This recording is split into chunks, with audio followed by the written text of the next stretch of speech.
in these past 6 or 7 months, we've had some extraordinary experiences.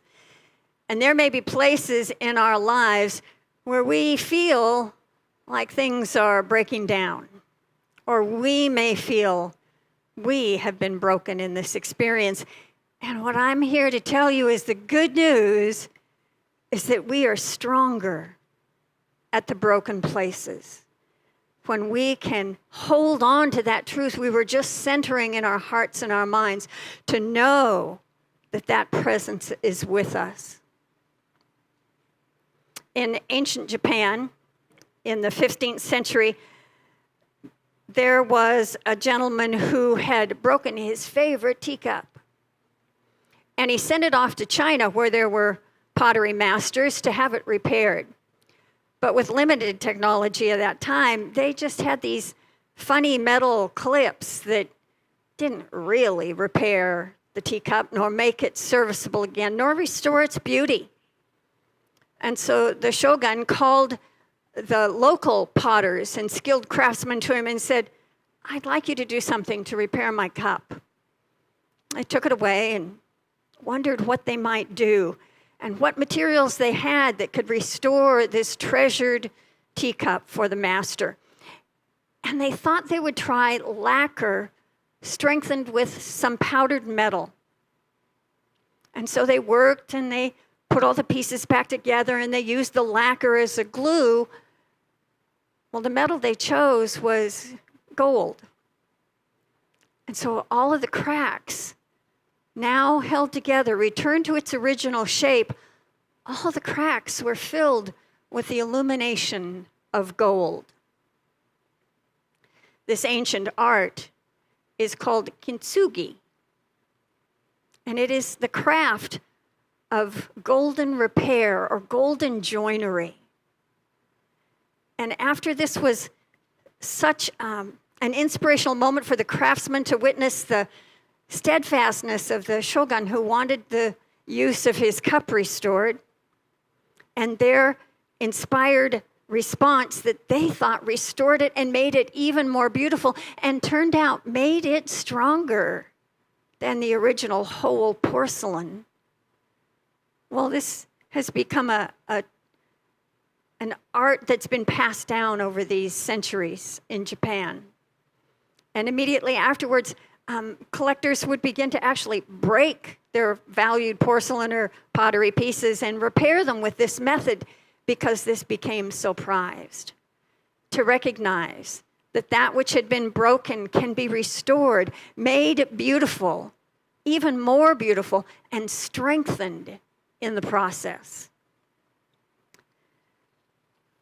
When we feel broken, this is a place we can stand in the faith that we can be restored by the skilled artisan, by the gifted potter, by the gifted mender, the healer that is God. That we can stand in a place of awareness of our brokenness, but not be broken by it. That we can know that our strength and our beauty and our wholeness and the capacity we have can be fully restored and even improved on. What a shift that would make in the world if this is how we approached life, that when something becomes damaged, broken, we don't automatically assume we should discard it, but that how might we restore it, improve it, allow it to shine again for its intended purpose. When we approach life from this way, we skill ourselves in the act of resilience, being able to adapt to the experiences that come our way, no matter what they are, no matter the challenges, to know that we can pick up the broken pieces and mend them with strength and beauty, that we can become a better version of who we have been when we take stock of what feels broken and use the art of golden repair to return to wholeness. This is Aloha Sunday, and here in our community, we celebrate the traditions of our island home. And we often turn to blending our unity principles with some ancient wisdom from Hawaii through a resource, Olelo no Eao, which is a compilation of proverbs and wisdom sayings that was collected by a local author, scholar, hula dancer, a rich living treasure of Hawaii in her lifetime, Dr. Mary Kavena Pukui. Dr. Pukui compiled this collection, and I selected one today that sort of speaks to this idea of appreciating whatever the state we are in, knowing that it holds beauty and strength. And our proverb for today is Pu'upu le pali I ka ai. Pu'upu le pali I ka ai. Tangling on my tongue there. The beauty of that phrase, as it's directly translated, an imperfect lay, beautified by wearing. And thank you to Dr. Pukui, who always sort of helped illuminate what the unusual translation from Hawaii to English didn't always communicate the full message. And so she expands this thought of an imperfect lay, beautified by wearing, gives us the message that even an imperfect lay looks beautiful when worn around the neck. Our lives are made beautiful through the living, through the use. Yes, there are imperfect moments. Yes, we have imperfections in ourselves, and yet the journey of life is the process through which we become beautified, which we are made stronger through the experiences of our life, through the challenges, through the difficult moments, through the whole of the journey. And I'm knowing that we are having a lot of opportunity to practice this art of resilience, of knowing that the lei that adorns us is made even more beautiful because we wear it, even if the flowers or the shells or the nuts are imperfect. When they are given as a gift and we wear them no matter their state or condition, we honor the gift that was given. We honor the giver, and we honor the maker of the gift. In living our lives through its challenges, through its ups and downs, through its imperfections, through our imperfect human nature, we honor the gift of our life. We honor that it has been given to us for the experience of expressing the love of God more deeply in the world. We honor the Creator through the journey by not giving up in the face of whatever comes our way, finding a way to be adaptable to the experiences that we find ourselves meeting. This is stepping out of our only human consciousness and knowing that God greets us in our imperfection to lead us forward in the journey, to raise our consciousness so that we can contribute usefully and effectively to life, to our own life, to life for everyone. We have that gift. This same message is spoken of frequently in the Bible. You may notice in your own study of the Bible that there are very few characters who kind of have it all together at the beginning of their story. No, God dealt with those humans who were imperfect, who had their own foibles, who had their troubles to overcome, who had a life journey that called them to resilience, that called them to reliance on God so that they could accomplish their holy purpose. God equipped them. God called them. And God made it possible to move successfully in whatever the task, the journey, the adventure was, even in their imperfect human character and personality and nature. That too is the gift that we are given by the Creator. One story I want to draw our attention to centers around a verse we may know.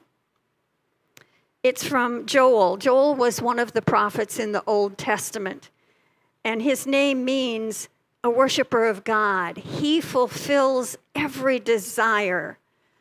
Joel in us speaks to the quality of that I am sacred nature. And it is a message of hope for us that nothing is impossible when we take on the nature exemplified by the prophet Joel. When we stand in the truth of our I am nature, as our daily word message spoke to today, nothing is impossible to us in whatever we are facing. There is always a golden repair to make us stronger and make us more beautiful at the end of the process. The book of Joel is a fairly small book within the Old Testament, but it has a very important message for us. It contains the wisdom that we don't have to stay stuck in the circumstances of our life, in the territory of a disaster we may find ourselves in, a trauma or a tragedy, or a little irksome, niggling thing like a pandemic. We don't have to be stuck in the circumstance of that condition, because the wholeness of God in us makes everything that we desire possible. When we turn to that energy of God, when we turn to that creative force for our inspiration, for our strength, for our courage, for our wisdom, for our illumination, we can move confidently, even in our humanness, even in our imperfection. We can stand and walk forward with confidence in the journey. And this idea that arises from this verse, from chapter 2, verse 25 of Joel, I will restore to you the years which the swarming locust has eaten. The locust is the circumstance rushing through our life and then moving past us into our past. It's done and over with, but we stand and then worry about what's no longer there because of the swarm that swept through. But the confidence of God is that everything can be restored to wholeness. So whatever there exists in our past, we have the capacity to mend with gold, to make strong, and to restore to beauty. In spiritual practices, we do this with prayer and meditation, with reading scripture or other wise sources of information, steeping ourselves in the wisdom to be found in all the major faith traditions in the world that can influence us to stand in our strength and our beauty and call forth that light to shine through us, even in the broken places. When we are in this place, we know that God has the capacity to reach into the past for us and reshape the experience, not undo it, not really change it, out there in the world, but change it here in our minds. Change it here in our hearts so that our perception of anything that we regret or are still held in bondage by from our past, we can choose to see it in a different way. We can choose to live related to it in a different way when we understand the capacity that this gift of the I am consciousness can change any experience. And what that does when we change our understanding of it, our perception of it, well, it doesn't change the past back there per se, but it lays a new field for the future. It shapes more positively how we move forward when we have released what has already taken place. When we say, I can let that go. I no longer have to stand chained to that past. I can move forward in freedom because God will restore what the locusts have taken. when I'm preparing for a talk, I'm usually spending a fair amount of time researching, just looking for the right nuggets to bring a point home for you. And it was kind of late last night. I found a perfect scripture. Joel 2:25. Although it didn't read just as I read it to you. And my memory has never connected the passage with the citation. So when I saw this scripture attributed to Joel 2:25, that is the idea for scripture that I want to anchor with you today. And let me read to you what I found. God can restore what is broken and change it into something amazing. All you need is faith. And so I went right to my Bible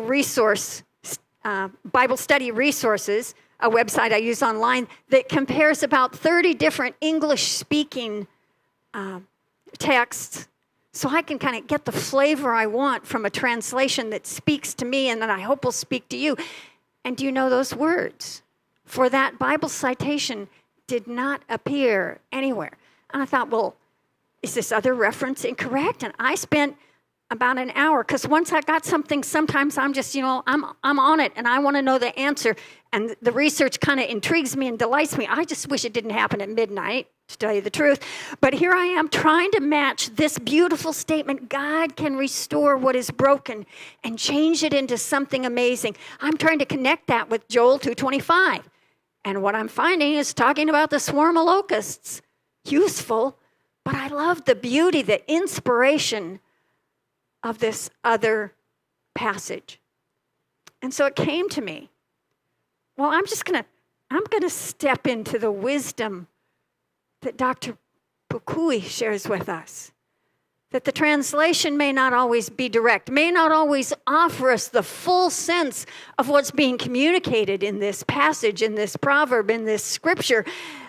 But here's a way to state it that touches my heart and changes my mind and opens my understanding, because God can change anything, restore anything, and make it something amazing.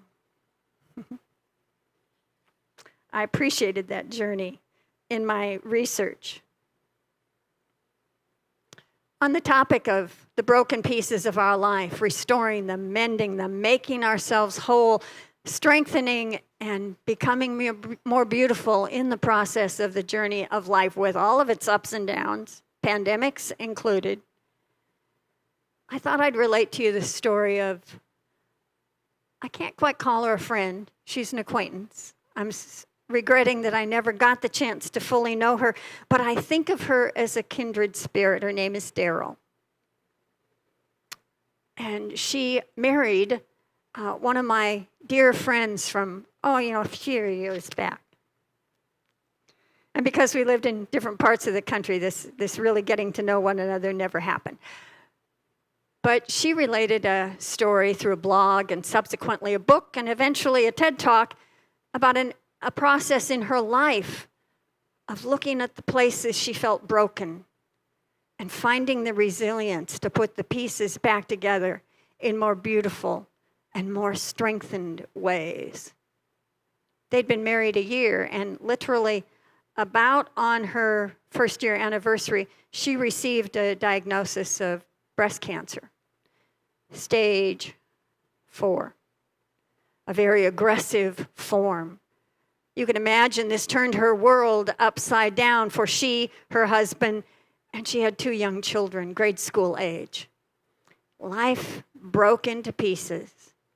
And in this journey, at one seminal moment, looking to find a way to restore some sense of normalcy for herself and her children, to find some window of peace from this intense journey in her health that she was experiencing in the town where they lived, in the village, a new business opened, one of those pottery painting kind of little shops. And she thought, my son would like that. So one day she took her son after school and went to spend just an afternoon of doing something lighthearted, artistic perhaps. She thought fun for the two of them to share. Well, the son picked out a plate and, in 20 minutes he'd had it all painted up and ready for firing. Well, Daryl had selected a little covered oval dish, but she hardly had started the painting. And rather than try and know her son could wait through her process, she said, well, I'll come back another day. So she went back and worked more on the painting of her piece, and she went back to finish it so that they could be fired and she and her son could pick them up together. And she realized on about this third or fourth or fifth time in this shop that in that focused attention to this simple task of painting, of creating a design, that everything else fell away for those few moments. And so this became her passion, her solace, her comfort, her restoration, was this painting and design of patterns. And first she had a collection of mugs, and then it was a collection of cereal bowls, and then it was a collection of teapots. And she ended up having painted a whole service set of dishes that became their daily use pottery. And it was displayed on a beautiful china hutch in their home. One day, the owner of the shop was introducing something new, mosaic work. There had been some pieces that had gotten broken, and rather than just throw them out, the woman was encouraging a class where you took the broken stuff and just rearranged it and, put the grout in between and made it something artistic and beautiful out of what would have become trash. Out of the broken pieces, make something else that's beautiful. Restore it and strengthen it and make it beautified in the wearing, like a lei of imperfect flowers. And Daryl thought, why would anybody want to do that? She decided to try it to support the shop owner. And somewhere in the process, this idea captured her without even realizing that the reason it drew her in was because it was the act of picking up the broken pieces, rearranging them, making something beautiful out of them with what would have seemed unusable. Creating a gift, honoring the gift and the giver, honoring the art, honoring the beauty and the strength. Well, the painting of the pottery pieces went by the wayside, and she focused entirely on these creations of mosaic. One of the reasons I feel like she's a kindred spirit is a lot of her pieces looked like quilts. She was designing sort of she said if she knew how to sew, she might have ended up making quilts, but she didn't have an artistic bone in her body, but she could do this. And she created a whole piece, a whole collection, and it was running over in the garage in the house, and she finally decided to open her own studio and sell these pieces that she created. Tabletops and mirror frames, a lot of them, or just pieces to hang on the wall that kind of looked like quilt art. And finally, she had a unique idea that was a culmination of her own healing journey with breast cancer. She decided, she says, to think out of the bra. And she created something she calls boobalas. She happens to be Jewish, so the Yiddish comes to her naturally. Boobalas, which is the shape of a woman's torso with the breast area sort of enhanced with something humorous or a message carrying. She used water faucets, and she used cupboard doorknobs that were fit the theme of what she was assembling. She used bicycle locks, the combination kind that you twirl and hook and everything that she found, it became could this be an important piece of a boobala? And all of it was self-generated. All of the pieces of all of her mosaic began simply as tiles that she painted and then broke intentionally to recreate, restore, strengthen, and make beautiful once again by putting those broken pieces back together. This woman's name is Daryl Pollock. And she eventually wrote a book about her experience of her healing journey through a very intense experience of breast cancer. She lived 25 years after her diagnosis. It was a celebration most of the way. And it was a celebration of learning how to stand in resilience, to stand in adaptability, to stand in an intuitive sense of knowing that something larger than self is moving you forward, that you can trust your gut, your intuition, that presence of the still small voice within you to guide you through the darkest moments of life. And when you put your faith and your trust and your spiritual practice in that energy of God, then what comes out at the end of the experience is something amazing. Because God restores us to the amazing original pattern, strengthened, made even more beautiful in the process of living life and all of its experiences. If you'd like to know more about her particular journey, the book is titled, I Never Signed Up for This. Putting the broken pieces back together.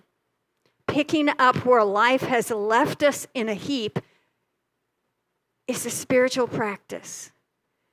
And when we look at the heap of the broken bits that may lie at our feet and say, what would God create from this? Where is God in this pile of a mess? Where will God lead me? How will God use the golden lacquer to join the pieces back together to restore me to strength, beauty, and harmony? How will I be the vessel of God in my life? Namaste. Aloha, beloved ones.